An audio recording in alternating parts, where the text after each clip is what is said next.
As I understand it, President Nixon spied on the Democratic Party for what he reasoned was national security. As a fellow journalist, my question to you was, what comes first, national security or a great story? That is a very important question, particularly now with the stories going on about the National Security Agency and these surveillance programs. Nixon did make national security claims. It turned out that it was a lie. It was a cover to keep people from writing about things that were criminal. And that's been established through the Nixon tapes very, very clearly. Now it is one of the most difficult assessments news people have to make. Do you publish? Let me tell you a story which Ben Bradley in his memoirs, A Good Life, mentions it in a couple of paragraphs at the end of his book. Doesn't really go into the detail. I want to tell you the detail of this. Highly relevant now. It's 1988, and I get a phone call from somebody who works in naval intelligence and said he wants to meet with me as a very good story. And it turns out he's very much like this Edward Snowden from NSA, the 29-year-old who said he leaked all of this information currently about the massive sweeping of emails and telephone calls and so forth. So I met with this man from Naval Intelligence, and he said that he'd applied for a job and felt he was mistreated, so he's going to tell me about a series of the most secret operations. Remember, this was in the middle of the Cold War, code word programs. Hundreds of millions of dollars of taxpayer money was spent on these programs. And he wanted them published. And I said, well, why? Is there an abuse? Is there something wrong here? And he said, well, no, they're really good stories and they mistreated me. So I went to go see Ben Bradley and outlined what this person had presented. And Ben said, geez, this sounds weird. What's going on? And then he said, like good editor, I want to meet this guy. So we met with him, and he laid out these programs that are so ingenious and effective. And he had no example of how they were being abused at all. And so Ben and I then go back and we talk about this. And Ben, in his profane way, said, well, that's an effing story I'm not publishing. And then he said, took it to the next level. And he said, this guy is the loose cannon. If we won't publish it, he'll find somebody to publish it. This is in 1988. Now, he could publish it himself on a blog or set up, do it instantaneously almost. In 1988, it would not have been that easy, but he would have found somebody to publish it. And he said, so we need to find a way to stop it. And I said, gee, that's really not our job. And he said, well, let's be creative.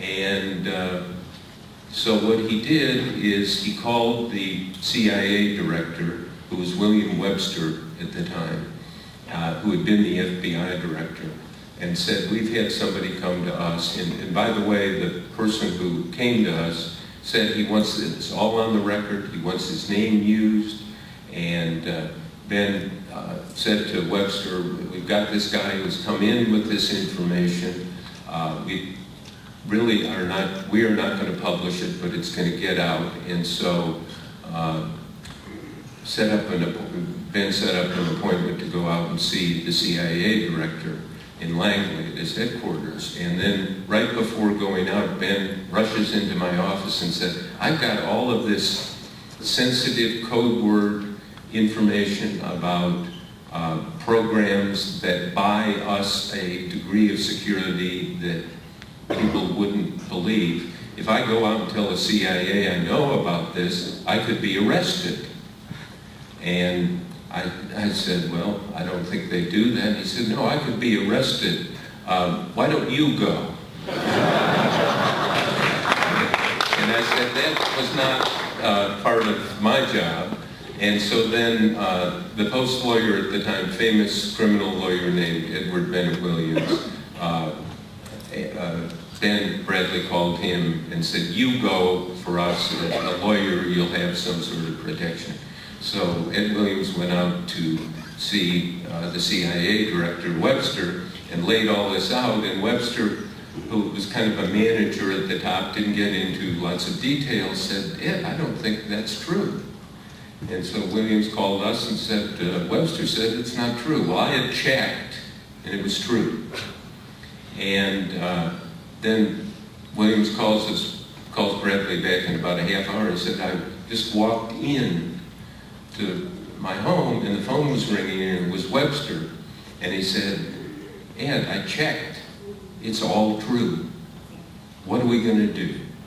And so what Webster came up with, and this is not known, he said he had some money that he could essentially take this guy and offer him a promotion, scare the bejesus out of him, and they got FBI, foreign counterintelligence agents to go to him and say, we've heard you're talking about some very sensitive matters, and if you are, you're going to be prosecuted, and kind of put him in a box legally. And this person was appropriately scared, and he got a new job, more money, and swore that he would never talk to anybody about these programs. And up until a couple of years ago, I still get a Christmas card from this guy that he's happy.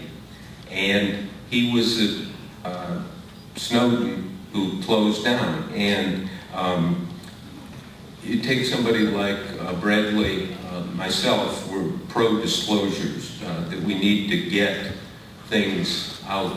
But the real art is knowing when not to publish. That though the journalistic principle of let's get things out is central, sometimes the right decision is to say, we're not publishing this. I could give you other examples of this, unfortunately. In this case of Snowden, whether we needed to know this, I don't know. But it's out there, and the issue of how some very young, inexperienced person can decide they're going to declassify unilaterally intelligence programs that buy us some of the security we have. I'm not sure. It's something a lot of people have to work out. Sir, you played an essential role in uncovering the corruption of President Nixon in the Watergate scandal. Many would agree that this was a key event in sparking a public mistrust of the government, and I would like to know, in your opinion, is this public mistrust beneficial or justified to our political system in any way? First of all, it's what Nixon did. In exposing what Nixon did, I don't think we generated distrust. His actions generated the distrust. And you can't, in a democracy like this, take the position, oh, there's corruption, there's the ultimate corruption, because that's what Watergate was an essentially spying and sabotage series of operations directed at the Democrats who might run against Nixon, and actually they were successful and got George McGovern nominated rather than Ed Muskie, who would have been much more formidable. So when it deals with things that are clearly illegal, I think I would take the position we can't stand not to know.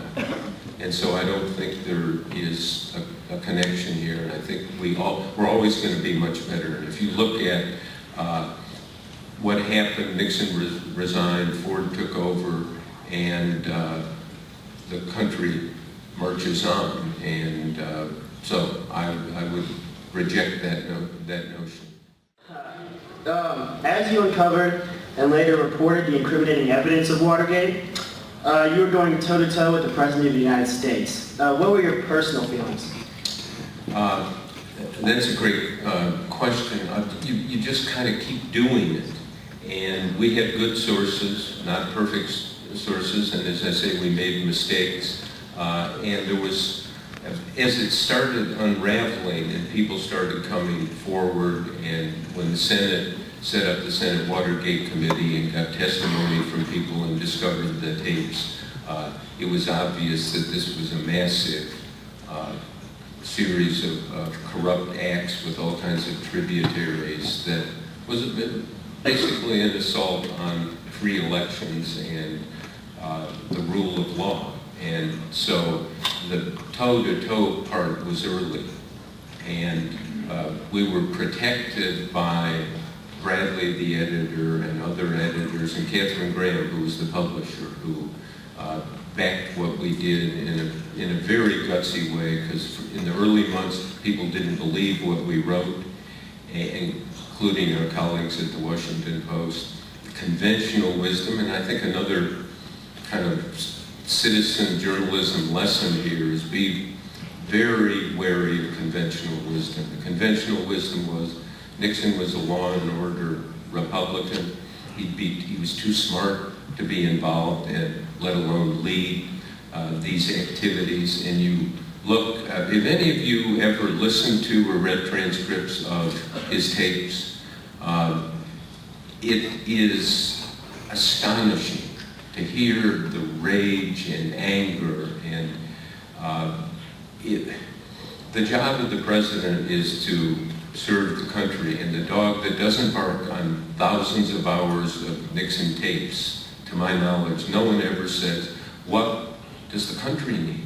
What would be right? The question always was, how can Nixon use his power to use the power of the presidency to kind of come up with vengeful acts? Get the CIA, the IRS, get the FBI on people who are political opponents. Well, the presidency is not something to be converted to an instrument of personal revenge. It's about what the country needs, and that doesn't come up in the Nixon tapes. That's the horrifying. It's not crimes, abuses. In the end, the sadness of Nixon is the smallness that was always about him. And, that's tragic given the good things that President